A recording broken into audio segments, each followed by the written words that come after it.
Hey, what's good, y'all? Again, y'all rocking with the MVP. And again, you know where to find me. I'm always doing the innovative twist, and you know they can't miss. We doing some more trauma talk, y'all. Talking about the book Childhood Scars, which is going to help us become stars and find out who we are.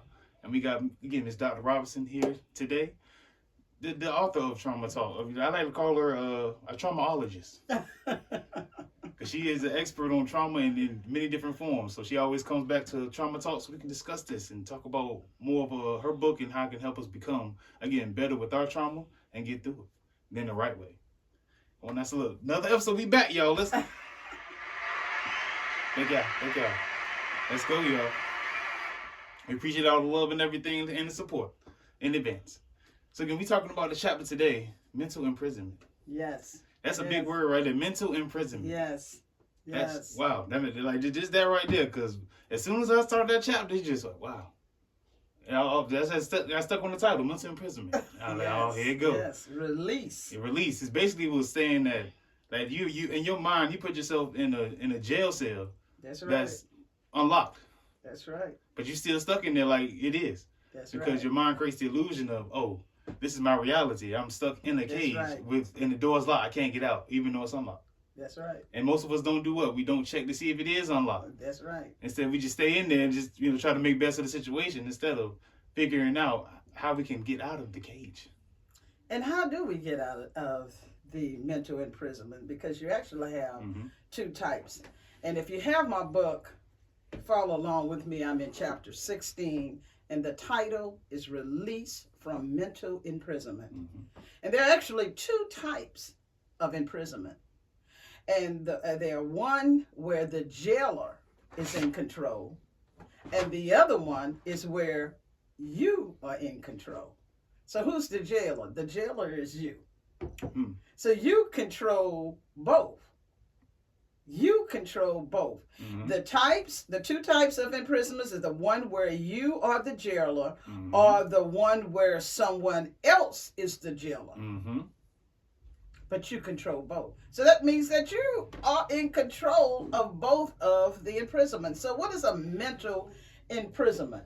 A mental imprisonment is where you have internalized the trauma and have become attached to the trauma. You can release the symptoms that has held you bound for years, but we become so attached to the trauma that is pretty much control our everyday life, and we become fearful of leaving it, leaving the mental prison. And let me give you an example. Let's say you're in a very bad relationship. It doesn't have to be marriage, but you're in this relationship and you've been in this relationship for a while. And although I was looking at a television show, and I rarely watch TV, but this one caught my eyes. And in this here mental imprisonment, this man was dating this woman, and he was spoiling her. He was allowing her to control him so much that she would slap him when he would say something that she didn't like. And so he had become imprisoned to her personality. And he had dated her for so long, and in his mind, she was the right person for him. And she was showing him behaviors contrary to what was actually true. And so he got there, and he tolerated. Now, at that point, the very first slap, I would have been gone. That's it, right there. I want to say it one time for me. But he apologized to her and said that I should not have said this, and I should not have said that, because he had become imprisoned to the behavior. He become accustomed to it. He didn't like it because he spoke up and he said, what's going on? Why are you doing this? And so you can tell that he was uncomfortable with the action. But he was so used to giving her way, and so he tolerated the behavior. And that's where the mental imprisonment comes in. It's in the mind, where we know that the relationship is dysfunctional. We know that the relationship is is hurting us, and yet we stay in these relationships because we're attached to the pain. We're attached to the behavior. And what happens is that it starts escalating because the person now feels totally in control and usurp more control over you than is actually needed. And so throughout the movie, and I'm just using that paraphrasing, throughout the movie, he finally found someone that respected him for him. And so then, because she eventually released him because she found someone else. And that's usually what happens. You know, a person will control you for as long as they want to, and then you become a distraction to them because you're no longer someone that they really and truly respect. And where there's no respect, there's no relationship. Exactly. You know, a person can control you for so long, but then after a while, they just get bored with controlling you and will leave you. It's just like a toy. They're going to be like Andy. You're going, oh, I don't want to play with this toy anymore. On to the next one. So here in this chapter, it talks about how the mind controls you. And it actually, here it says, you decide when you are ready to leave the prison because your mind controls your thoughts and your thoughts controls your actions. And so being in the prison is a mindset of limitations that makes your future seems impossible. Many people cannot move past their childhood scars because of the mental prison that holds them captive. And so here it is, these people, we sit here and we tolerate it because as a child, you have no choice. But we become a product of that environment. And so when we get into other relationships, although we didn't like the abuse, we bring the abuse with us into the relationship and start acting those things out. Yep, because you're bringing up your past into the present. You bring up your past. I remember when my son was 8, and he did a little minor thing that could have just wanted me just tapping him on his butt. And I reached for a stitching cord. Uh-oh. Because that's what I was disciplined with. Yeah, that's old school. And as I began to strike him, thank God my husband came in and stopped me. Because as much as I hated the stitching cord beatings, that's all I knew for disciplinary. That's all I knew. So that's what I was grabbing for. Although it inflicted pain on me, I was getting ready to inflict pain on him. And that's how generational scars get started. It's from this generation, this are the disciplinary. And so knowing that a stitching card is something that should never be used for disciplinary measure, I was getting ready to use it. Thank God he walked in that door when he did, because I could have hurt that child the same way that I was hurt. So we have to be careful. And so many people cannot move past their childhood scars because of the mental prison that holds them captive. They find it challenging to let go, move forward to a life free from pain. So living with the childhood scars is stressful, often frightening, and confusing because you don't know how to release yourself from the mental prison. Yeah, because again, like you said, you in the cage where you got the key to it the whole time. You have here it is. You don't know how to release it. Why? Because you have not seen or been shown something different. And that's why people really is intently watching television, and the next thing you know, they are trying to act like these movie stars and things of that nature, because now there's, whatever you actually start liking, you start moving more toward it. Oh, yeah. More toward it. Naturally, more toward it. Your mind will get you like in places like that. Here it is. And so one day, and if you read the chapter, one day, the person said, you know what? I'm really not liking this imprisonment at all. I'm really not liking this at all.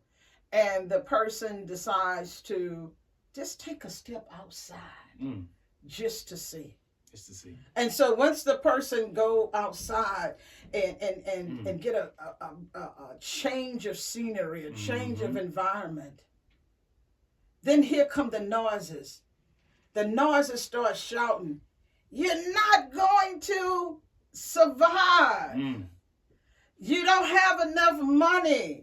You're not good enough. And then all of the voices that you've heard through childhood or heard from your abuser, you have already internalized it. And so what did the person do? The person stopped because the noises became so loud, they stopped and went right back to the mental prison. But one thing, when the person got back, the person thought, I had the key to go out. That the whole entire time. The person went back, and let me see if I can find it in the chapter here, where when the person went back, leaving the prison, because once the person actually escaped, and the person started thinking about the freedom.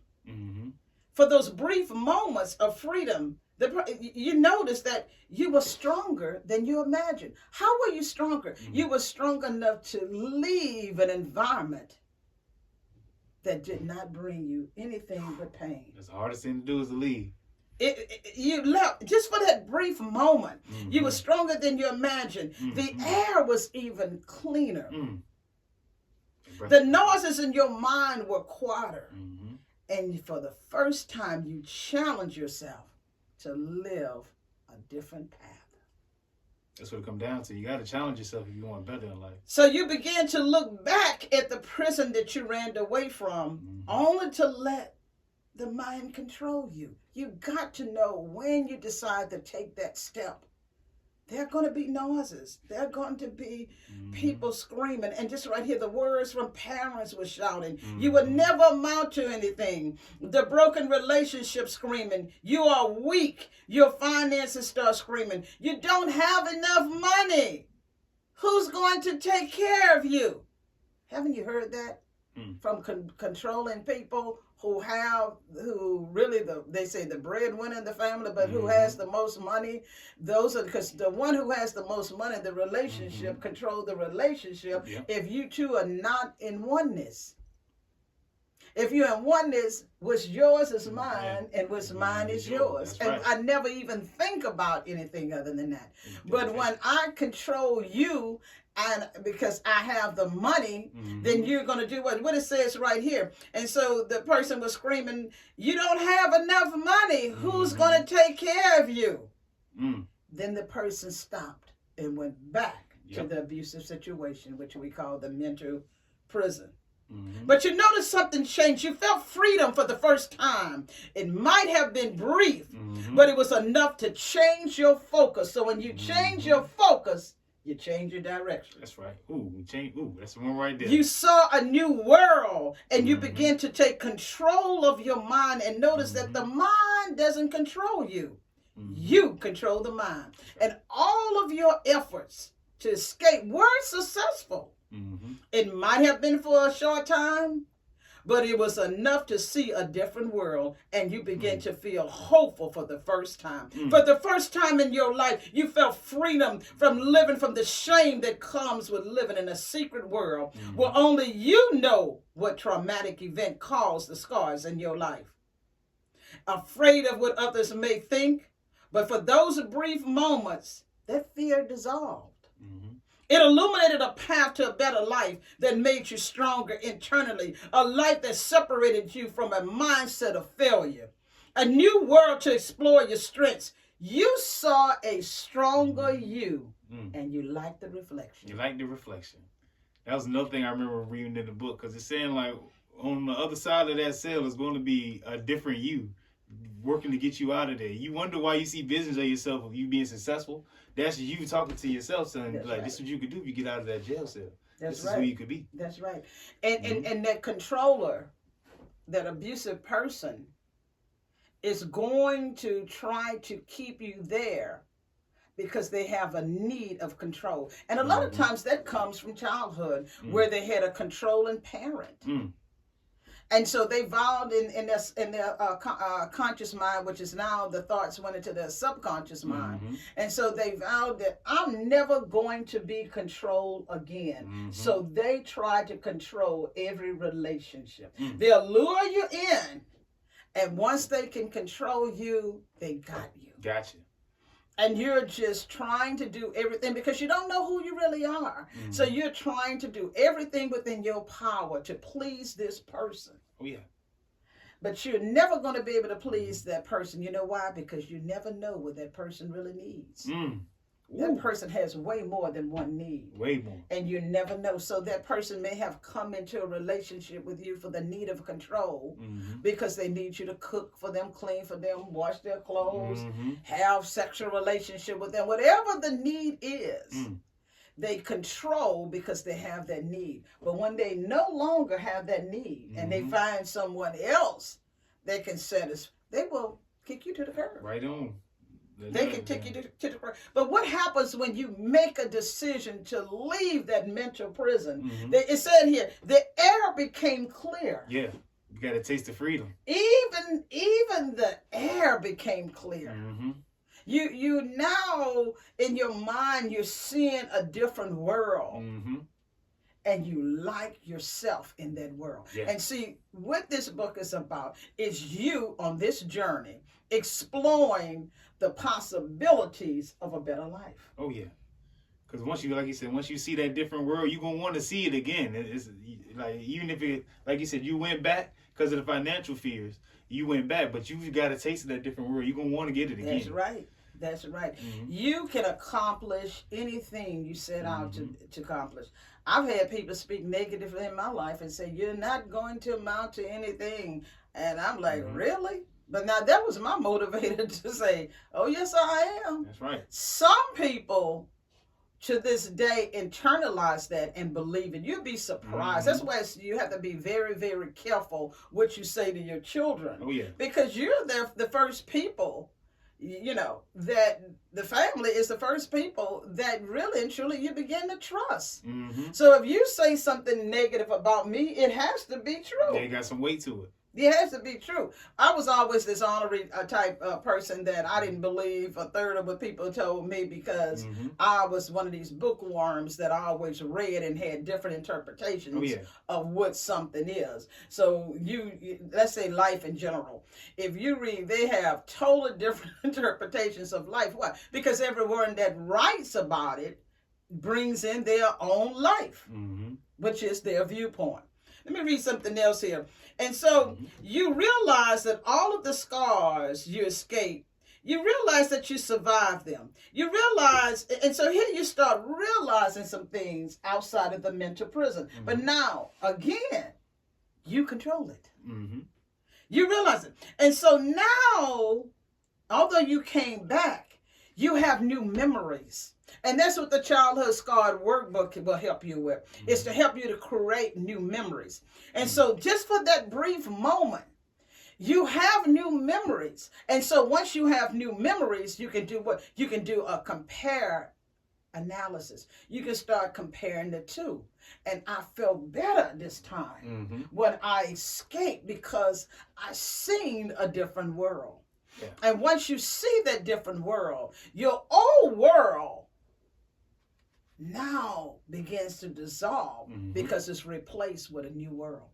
The workbook that I wrote will help you condition your mind and help you get a new focus and new experiences so that you can internalize a new world. And once you see that new world, what is the new world? You're in control now. Once you see that I can control my destiny. I don't have to be imprisoned by someone else because of finances. I can control it. I may have to live in a one-bedroom home apartment until I can move into a two-bedroom apartment and then to my own home or whatever. So I am going to have to go through some stages. I have to be a little uncomfortable. That's right. But and you have to be. I was uncomfortable working on my doctorate degree. That's right. But I got my doctorate. So anything that you pursue that is new, expect a challenge. Expect a challenge. But you can overcome the challenges once you believe in yourself and become one with yourself. And so you know what it feels like now to be a survivor. because you left the mental prison. It ceased to exist. You woke up. And once you release that mental prison, all of the pain, one good thing, you release the pain. You got it out. You know, the pain is not, you know what, when I was working on my doctorate, and I remember going through a lot of emotional challenges, and now I don't even remember them. I don't even remember them. I don't even remember. I have a knowledge of the scars and the pain that I went through because I can be triggered by them, but I don't feel the pain of it as excruciating that I used to before I released it. And you have to replace the old memories with new memories in order to be able to do that. And so you release that trauma from a child, and without the pain, you notice that the memory of the events enlarged in your traumatic brain is not replaying those events. That's how you release it. That's right. Because now, especially with the workbook activities, it's replacing those memories. Now, the memories never go away. That's why we're easily triggered when something of familiarity comes there. But you learn how to manage it. So if I used to be someone that's quick-tempered and somebody triggered me, I could say, oh, no, I'm not going there. In my conscious mind, I'm like, I'm not going there. I'm taking control over my life. And so you know that now this is just one day of freedom. But if you can control one day, you can control the rest of your life. You now know what it feels like to be a survivor of childhood scars. You beat the odds because most people suffer from these scars from a lifetime. You know that there are no limits to what you can accomplish. You have begun the healing process. You understand that there is where you are now in control. And now once you're in control, you start believing in yourself. With a sigh of relief, you are looking forward to a healthy future. That's right. The mental prison was a false life. It led you to believe that it was in control. But you plan to fight daily, and you have to fight daily. That's why the workbook is so helpful, because it gives you activities to help you daily fight the scars from childhood abuse. And so you fight this, and then you notice that now you begin to trust yourself. And you believe now that you can do it. And this mental imprisonment is what keeps us in very traumatic relationships. It keeps us allowing people to control us, because a lot of times we had a controlling mother. So I notice a lot of men, they wind up getting controlling wives. Or if you have a controlling dad, you wind up getting a controlling husband, because what you focus on, you become. So right there, what you focus on, you become. So you have to now put balance in your life and take control.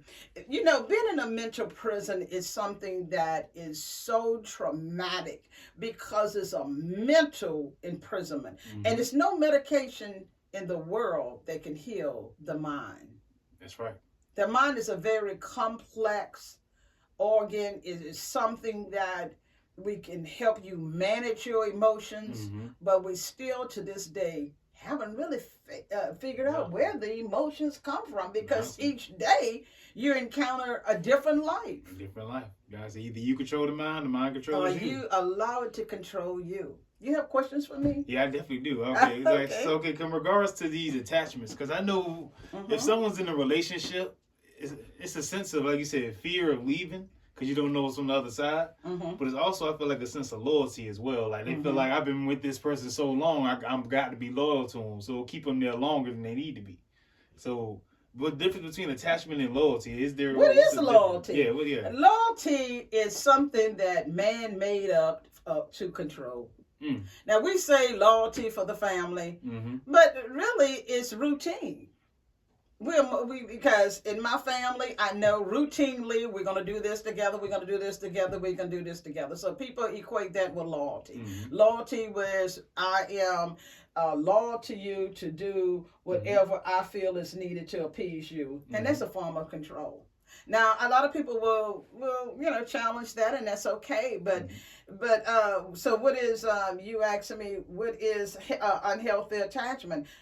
Loyalty is an unhealthy attachment. Lord, because it'll keep you somewhere where you don't need to be. You're actually bonded to someone that may not deserve it. Why don't you just be in a relationship where you two be and work toward oneness more, even in the family. You have in the family, you all can have a mindset of oneness. So if something, my brother yesterday had a minor, well, I'm not gonna say minor because he had surgery, and so because of our oneness, I internalized what he was going through during that time. And so as soon as I knew he was going to be coming out of surgery, I wanted to hear my brother's voice. That's right. And so that would be loyalty, that I got there and I'm loyal to my brother. So I'm concerned about him. I'm calling him and I'm checking up on him. But it's also an attachment. Yeah. I'm attached to him because of my brother. I grew up with him. I learned to love him. I learned to be around him. I learned to talk to him. And so now if we had a bad relationship, I still can be loyal to the bad relationship. You see what I'm saying? Either way. And so I would say this. If you're not growing together, you're growing apart. Hello. We come into the relationship because we have needs.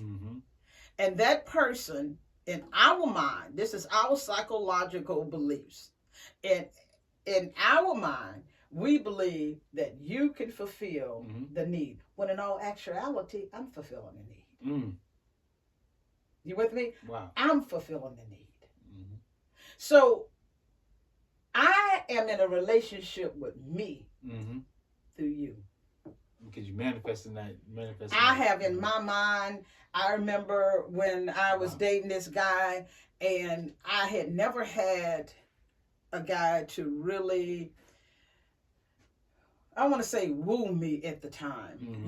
Where this guy just, we did the day spa together, we did this. And so everything that I was lacking at the time, I automatically made sure that the guy was going to do it with me. So I did the spa vacation. I did where we were going to eat. I did everything. And he, at the end, did not like it. Wow. He enjoyed it, but he didn't like it. And he said, "You are one control freak."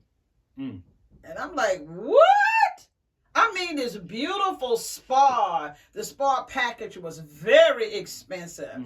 I mean, you know, everything. We woke up that morning, we had like this, you know, it was just beautiful. I had everything laid out. But I never one time asked him what he wanted to do. I took the initiative because I had a need to experience the couples massage.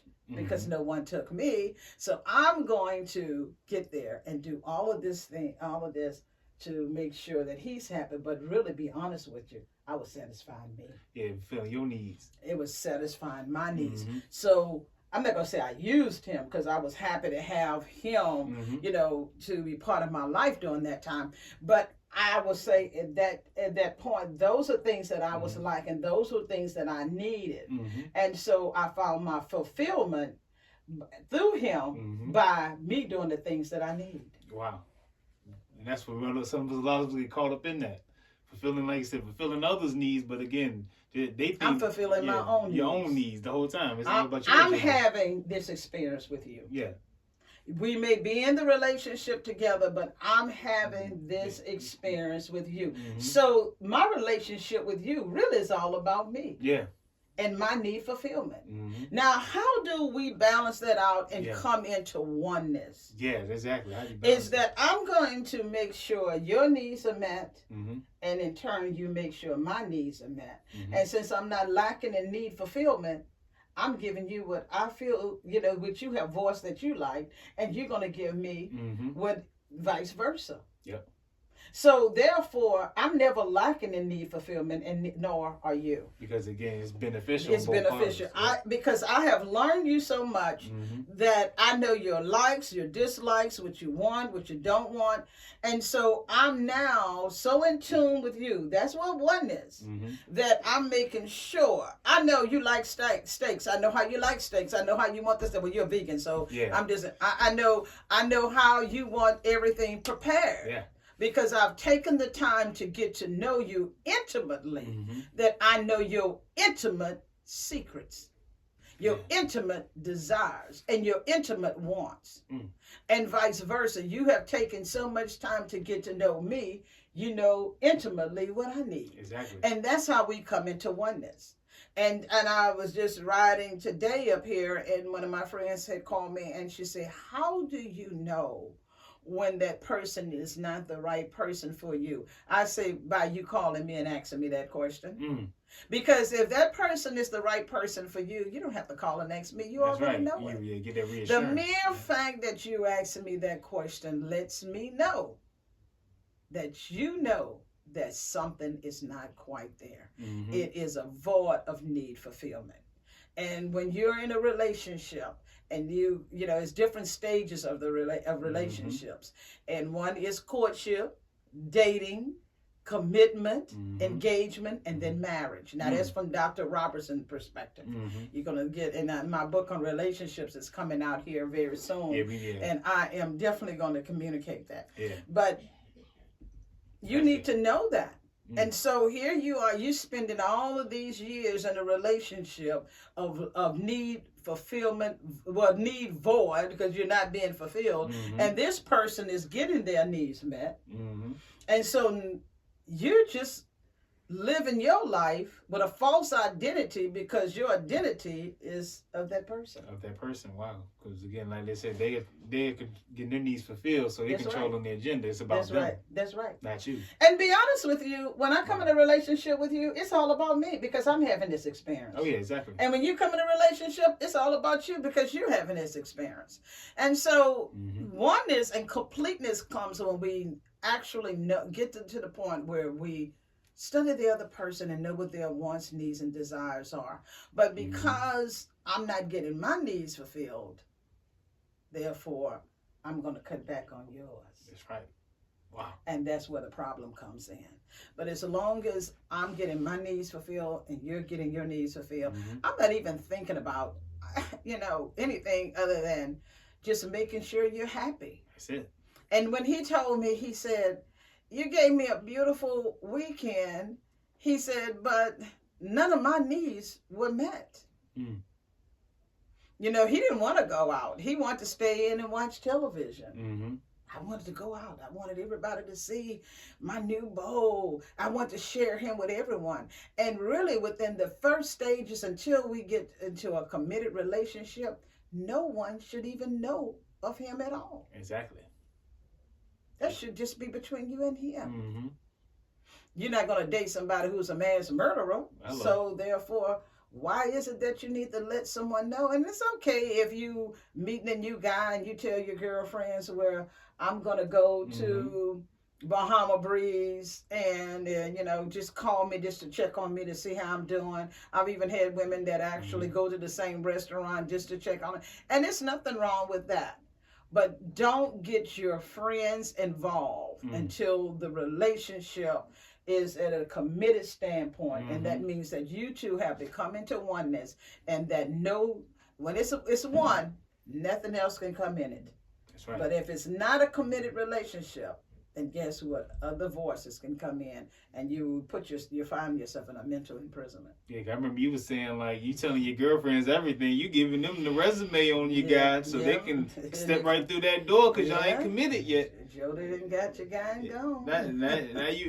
Now you wonder why he turned into a Rolling Stone, because you already done told him everything. That is correct. You have any other one? Yeah, definitely. Because so also, again, we talking about traumatic, events and things of that nature. Like how you said it comes from the family.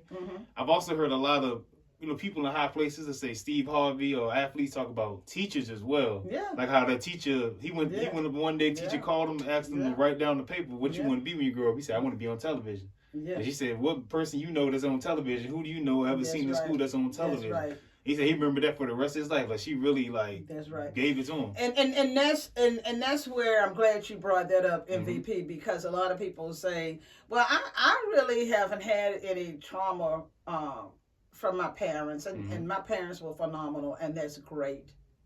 But you can have a teacher, you can have a boss, you can have a friend, you can even have someone in the church that can say something that can cause a traumatic event for you. Because you got to remember, you're experiencing this. So no one can tell you. I've heard some people say, oh, Gary, it ain't that big. But to you, it is. So no one should ever diminish how you feel about a particular event that happens in your life. So you're correct. You have someone that focus was not beyond what Steve Harvey had in his mind. Because like with myself, I know when I was a cheerleader and I went to my cheerleader sponsor's home and I seen a different environment and I liked it. And I washed the dishes every day at home, and then all of a sudden I seen this device called a dishwasher and I liked it. And I seen these beautiful roses that was just speaking to me, and I had never seen the different colors. I've seen red roses, but I never seen yellow and pink and purple and all of these different colors, and I liked it. And at that point, being inquisitive as a child, I asked my sponsor, and she said, get a college education, and it's going to position you to be in a place that you can be able to buy the nicer or the finer things in life. And at that moment, my life had changed. Of course, I went back home the same person. But you know what? It wasn't that difficult washing dishes anymore. You know why? Because I knew I was going to get a dishwasher. So for that day I was washing the dishes, envisioned the day that I would have the dishwasher. And to this day, I have a dishwasher. But guess what? I still wash the dishes and put them in the dishwasher, turn the dishwasher. That's right. Formality and routine. You see, when I was growing up, they said these was dishwashers right here. You got two of them. Use it at any time you want. Put them dishwashers. Yeah. But I understand when you can put on, like you said, to a new environment, it makes you think, like, you go question your order, like, oh, I ain't got this. I only got red roses. Like I said, put you on to something new. Yeah. And her husband gave me, and he seen me, and I was just, you know, because when I see something I don't know, I'm going to ask questions. That's right. I still do that to this day. And he said, well, I tell you what. He said, I'm going to have a dozen of roses ready for you when you get ready to leave. Now, the other girls, cheerleaders that ran in the house, they was ready to play games and things of this nature. But I was out there looking at the garden and, you know, and exploring. And so when I got ready to leave and he brought my flowers to me, they were all upset. And so my sponsor said well, you know, Sandra, share. And he said, no, I will give each one of them one, but she keeps the dozen. Okay. And until this day, everyone that knows me, I have fresh flowers in my home when I was working on my desk every week. And now my son, he's older now, he buys them for me every week. That's right. Yeah, so before then I was buying them myself. And he said, you know what, Mom, I'm old enough now. I want to give your flowers to you where you're living, so I will buy the flowers. That's an expense you don't have to worry about. That's and right. I said, okay. Them fresh flowers cost now. And every week, it costs now. He has some money on my desk, and I go get the flowers. That's right. That's right. Yeah. Like you said, showing that appreciation. That's right. Well, he should. I've invested in it. So he's giving me a return on my investment. There you go, right there. That's right. Yeah, that's right. I tell my kids that all the time. So I'm raising y'all to take care of me when I get later on. Yeah. This is how I'm gonna like it. This is how you got to do it. That's right. I'm coming to your house and I'm gonna eat up everything you ate up in my house, whether I want to eat it up or not. But I'm gonna do it. I can't wait. That's a healthy attachment right there. I'm letting you know what's gonna happen. Healthy attachment. That's right. That's right. So, And also, so, cause, once you get to this point in the book, when you get to the point of mental imprisonment, you also talking about being selfish as well. That's right. That's something I wanted to break down because, like you said, to have that oneness within yourself, you got to be selfish. You're not going to have a oneness if you're not selfish. And we have selfish has been like a bad word. And I think that selfish is a bad word to some people because they want to control you. They want you to do things that really and truly that you wind up doing. Being the oldest child, you can say a caregiver. I was taught to take care of others before me. And I used to give my siblings an allowance. Now, I don't know why, but I had 5 siblings, and each of them got $1 out of my paycheck.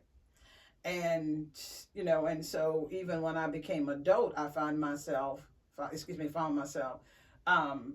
taking care not only of my siblings, but taking care of other people too. So when I came into different relationships, I was the one that was buying for them. Be honest with you, I have more nieces and nephews than probably the average person because I have been aunt to all of my girlfriend's kids, maybe with the exception of 1 or 2. All of my girlfriend's kids call me auntie, every last one of them. And that's because I gave. I act like an aunt. I gave. And that was from childhood. And so when and I even overdone it. You can overdo something. I did. I have, and so you have to have balance even in your giving as well. So you have to make sure that you have balance. But I was taught that. So some people say, well, she's trying to buy love. I really wasn't trying to buy love. It's just that was who I was at the time. When my dad said this to me, you would transition into, he said, 7 to 8 women in your lifetime. And I'm like, how is that? Wow, because when you are young, your mind is mature to that level. And as you become, you're in your 60s, you're thinking totally different. I look back now and I'm going, why did I do that? And now I see, so you will be transitioning as during the aging process. And because as you acquire knowledge, you acquire what? Strength and maturity. That's right. And so you will, even men, you transition as you mature, you transition along, it depends on how long you live. If you live a long life, you will transition to about 7 or 8 different people. So when you marry someone at 20 years old, at 40 years old, you're not the same husband. You're not the same wife. Maturity should have set in. Oneness at that point definitely should have set in. And you should be having a very good, healthy life. Marriage is beautiful. Oh, yeah. But I will say, and I wrote that in my relationship book, the reason why we enter into so many mental prisons in marriage is because we never get a chance to know who the person really is. We know what we want them to be. We know what we need. And so we spend a lot of time for need fulfillment in the relationship. But when you really become into oneness, I don't even have to worry about need fulfillment. You got me and I got you. And we should, when we get married, that's what we should be working toward. I told my son last night, the new marriage is not how it was before. Before, the origination of dating was because, and having a partner was for procreation, to replenish the earth. Now it's partnership. Yeah. Now it's partnership. And so everyone said, I don't really like that word. Yeah. But this is the new marriage, partnership. Yeah. And you want to get someone, you want to actually attract someone and marry someone that you can grow, develop, and definitely I can tell a healthy union when I look at what you have accomplished when you hit 50 and 60 years old. If you're still trying to make things work, you two were not the right fit. But if you are the right fit, by the time you get to 50 years old, you have a portfolio, a financial portfolio for success. You two have come into the oneness. You're not no longer doing the little struggle of things that you go through when you're young, and you're living a very healthy life. But when you're still struggling financially, you know that you and that person were not a perfect fit. Because when you get into your 50s and 60s, it really should be smooth sailing until you be able to, leave here. Yeah, transition out of life. Yeah, transition out. Yeah, I understand what you're saying because, again, like you said, you don't know because it's signs that it's a healthy relationship. That's right. Financially, it'll be some security. That's right. Because if y'all, I've never understood how you could be in a relationship and both of y'all are still broke. You're broke because you have broken focus. Broken focus. I like that. Yeah, broken focus. Because you didn't come into the relationship from a partnership standpoint. Oh. You have to come in from a partnership standpoint. Gotcha. Everybody want to come in and think about having babies, and that's okay. Yeah. Because you want to, even in having children, that's your investment. So you want to invest in them. Look at Tiger Woods. His son is playing golf. This is a young kid. Mm-hmm. Why? Because one day he know he's going to retire. He want to make sure this child is, can sustain himself. But That's also, if something happened to him, he can take care of him. So his lifestyle won't change. Exactly. We talk about the Kardashians and all of that stuff. But, I think Kylie Jenner's little girl is worth $10 million. And Beyonce's little girl is probably a billionaire. And so why is that? Because they know the right tools, and everyone says, they exploit them. But no, they're really not. Because, I do believe letting the kids play and have a good time and not all work. But you have to think. So when you're coming into, we're getting ready to get married, the very first thing we need to think about and talk about is where are we going with this relationship. First thing. That's the first thing. Yeah, that's the future. Where I want to know about your future. I want to know where you see yourself going, and then I want to know how you see me fitting into where you're going. Because I have to fit into where you're going, and how. So I'll know my role from the beginning. That's a good. Yeah. The whole problem is that guess what? I don't know my role, so I'm just wandering around for years, and then here we are in our 60s, and we're struggling. That one really got me right there. Like you said, you got to, what role are you playing in somebody's future? Because as a man, you got to be within your purpose in life. That's the only way you'll be happy. That's right. And if a woman or that a significant other don't fit into that purpose, it's never going to work. And that's why you all date multiple women. Mm-hmm. Because I'm not the fit. I'm not the person that you see your future. Men marry for, they say purpose. Men marry for future. Yeah.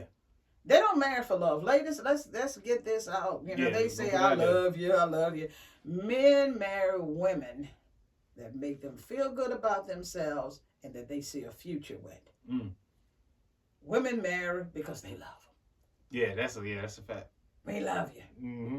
Okay, I love you, but now where we going? Yeah, I just found out about the 4 pillars of security for women. They're looking for financial security. That's right. Spiritual security. That's right. Physical security, and also emotional security. That's right. I just wanted to get your take on that. Is that really right. Yeah, because that's what love is.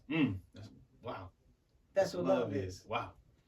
So if I love you, those are the things that but see, I have those expectations of you, but I don't communicate it. I have to communicate that. But see, you already know what it is. So you coming in, and that's what these books are for, is to give you an awareness of knowledge so that when you get in these relationships and you see certain behaviors, you know what you're dealing with.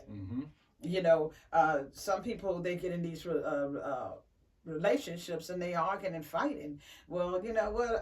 If you come from that girl came from an environment where that's what her mom and dad have done pretty much all of her life. That's what she's going to do with you. I remember when I fell in love, the very first thing he said to me was, "I'm not going to have a woman that I have to fight every day." So if that's your love language, let me bow out now. Exactly. Because I cannot be in this type of relationship with the arguing and the fighting every day. And he said to me, it has to stop now, not tomorrow, right now, if you want to continue a relationship with me. And if it doesn't stop, then I'm out of here. And something else happened that triggered me that I wanted to argue with him, but I remembered what he said, that he was out of here. And I believed him. And so guess what? I stopped. Because I wanted him. And he just told me that if I didn't, he was gone. And one thing about men, when they say something, they mean it. Yeah. Now, women will say something, I'm not going back to him, and you'll go back to him 101 times. Yeah. But men say, I'm not coming back, and they don't. Yeah. And it's nothing you're going to say or do that's going to convince them unless they have a need that no one else can fulfill, and then they'll come back for that need. But if they have, the woman can fulfill it, they're not coming back. And there's nothing you can do. And I believed him when he said that, and I stopped. My son said, Mom, I don't like you hollering and screaming at me. If you want to continue a relationship with me, I'm an adult now, you're going to have to stop the screaming and hollering. That's something I hate. But I was doing the same thing. Yeah. And so I stopped. So when someone tell me that they can't stop a behavior, that's not true. You can manage your emotions if you know what the consequences to your action is going to be. If I know you're going to leave me if I don't, I'll stop. And if I'm not stopping, that means I have no respect for you whatsoever. Exactly. Like and that's why you have to be consistent. Wow. You have to be consistent. If you say something, you have to do it. You have to mean it, regardless. You know, I've had relationships where before I got married, I had relationships where I had strong feelings for the person, but I told them, I'm not going to tolerate this. I'm not going to run behind you. The person wanted me to continue to run behind them, and I was out of there. And once I left, that was it. I wasn't going back because I knew what life with that person was going to be, and I didn't like that. So we have to understand how these mental prisons get started. Yeah. It doesn't always get started because someone sexually molests you, or your dad beat you, or or someone actually screamed at you. It starts in a lot of ways. You can be in a meeting and your boss can call down to you, and that can cause a scar. Yeah. We say childhood, but it's a scar. It's an adult scar. So you can have traumatic events happen to you throughout your life. If it's something of familiarity, we call it triggers, because we a lot of times react before you think. Yeah. But once you mature and you start managing those emotions, you start doing what? You start being able to control yourself a whole lot better. Now, some people will control themselves when the boss scream at them, but go home and scream at their children or their spouses or whatever. So you have to manage your emotions internally and get control of yourself. Mental imprisonment is really something that we struggle with, every one of us, on a regular basis. Every day. Mental imprisonment, because what you internalize, no one is going to be able to control. You and I can both be in a meeting, and our boss, and I don't like to call them bosses, I'm like leaders, but that's just what everyone says. That's a term. The term bosses are for some reason and they came in bosses came in because we had a lot of uneducated workers, unskilled workers, and so they needed people to boss them around and tell them what to do. We have an educated community, society, world, so the bosses should be definition should be our leader, not our boss, because once you can go to college and get a 4-year college degree and so forth and so on, a master's, a doctorate, you can think on your own, so you don't need someone controlling you. So they should be called a leader, not a boss. But anyway, how do you internalize that? It's from familiarity. If it's something where this person said to you that caused you harm, even at that moment, you internalize that, and it's in your conscious mind currently, and then as the time progresses, it goes into your unconscious mind. Why? Because you have too many other memories that come in that pushes that memory back. That's why you said the workbook comes in handy, because you create new memories, pushing that trauma That's back. Right. Because the memories don't go anywhere, but if you can replace it with something better. That's right. And so, and I'm not trying to knock any psychologists or doctors or anything like that, because everyone is needed. But no one can medicate your mental disorders. They can only manage them. And depending on the severity of the mental condition, some people do need to be managed. Yeah. But others can learn how to manage it. And how do we learn how to manage it? By replacing old memories and create new memories. And hopefully you're creating new memories that are a whole lot more joyful than your previous painful memories. A good example for that is when you, like you said, how your parents did it back in the day. You changed that. No, I ain't gonna hit you with the switch. Yes. I'm gonna talk to you. And that's what I did with Greg. Yeah. I got to the point after that. I said, you know what? He is a human being. He's a young kid. He's a human being. And what we did, I would say, okay, now these are the punishments that I would like. And this just to get your attention. I don't believe a child being punished a month, 2 months, and things of that nature. That's just me. Every parent have their own ideology and belief system about that, and I'm not going to deter that. But I believe that you should talk to a child and let them make up their mind what is the best measure and what is punishment to get your attention that you did something wrong. So I say, okay, here's the 3 things. Which one of the 3 things do you think? Because we have to do something because you didn't do your homework. You wind up getting an F on this paper, and we have to do something to let you know that getting an F is not going to be acceptable in this house. That's right. So tell me, what are the 3? Of course, you're going to say, no TV for an hour. Yeah, there you go. Okay, no TV for an hour, not going outside to play with the neighborhood kids, and you won't have your favorite treats. So no TV for an hour. And then, you know what, and I chuckle about that because that let me know that this kid is going to go with the least resistance, and that is not bad. Right there. And so, okay, no TV for an hour. All right, so we did that. And then the next time I made it to the point where it'd be a little bit more challenging to get his attention. But you should talk to your children. And then we used to always have like a monthly family time where we all come together as a family, and he tell me things that he didn't like about me, my husband, and we told him things we didn't like about him. Those were healthy times where we came together as a family, and we were always present and knowing what things that we all needed to work on. Not just the children, but we all needed to work on. Because the majority of the mental imprisonment comes from childhood.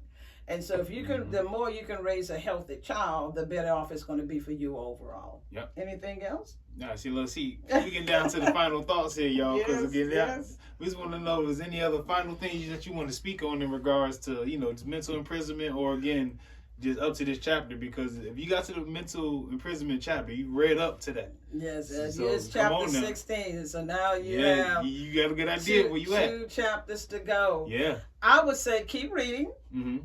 Keep buying my books. That's right. Both. And I am coming out with a new one, relationships, just one step away from the perfect one. That's just going to be awesome. That right there. We need that one. That book there is going to be phenomenal. So I love what I'm doing. I feel that it is time for everyone to release their mental imprisonments and to become stronger people. And especially, and I'm going to say again, your generation and younger. Because we need strong leaders. And you cannot be strong dealing with mental issues, because the mental issues is going to always win. You have to learn how to manage your emotions. You have to replace the thoughts with new and better thoughts. And that is a process in its own. And these books right here, The Childhood Scars, Release from Pain, the book is going to introduce you to a new life. It's going to teach you different things about trauma. But it's not just a trauma book. It's a book of life, enlightenment, and so that you can really learn some of the things that, and understand what triggers are, and learn some things that's going to help you in your everyday life. And this workbook gives you so many healthy activities that you can do in the healing process. And so, we're going to do another trauma talks in about 2 weeks, and we're going to cover the book and some things from the book. And as you can see, MVP and I, we just have us a nice little chat and invite y'all in. This my therapy sessions right here, y'all. Y'all don't even. I told you I call her a traumologist, like professional. I'm telling you, again. That's why we say this book right here is going to help you become a star, and become better in who you are, because it's going to help open doors for you in your mind. Like, whoa, really, I got a key to that gate the entire time. Replace that fear with faith. That's right. That's the main, because a lot of us feel leaving these situations, again, because financial fears, it could be you don't know what's on the other side. But when you see that different world and you get a taste of that good air, you're going to come back for it. Yes, you will. Yes, you will. And how do I get these books? Oh. You can get them at AuntieSan.com. Yep. You can also get them, and that's my website, and Mhm. you can order the books there. You can order the books on Amazon. You can order you can order them on Amazon, Barnes and Noble. Yep.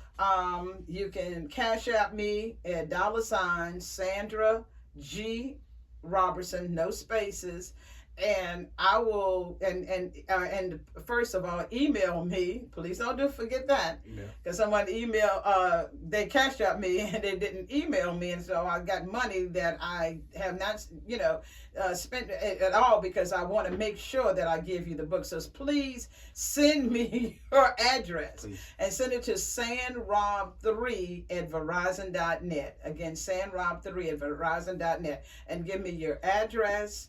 And I will have my secretary mail the books out to you immediately. We got a lot. We got a couple of them in stock. They go real quick. They go real fast. But you have to email me.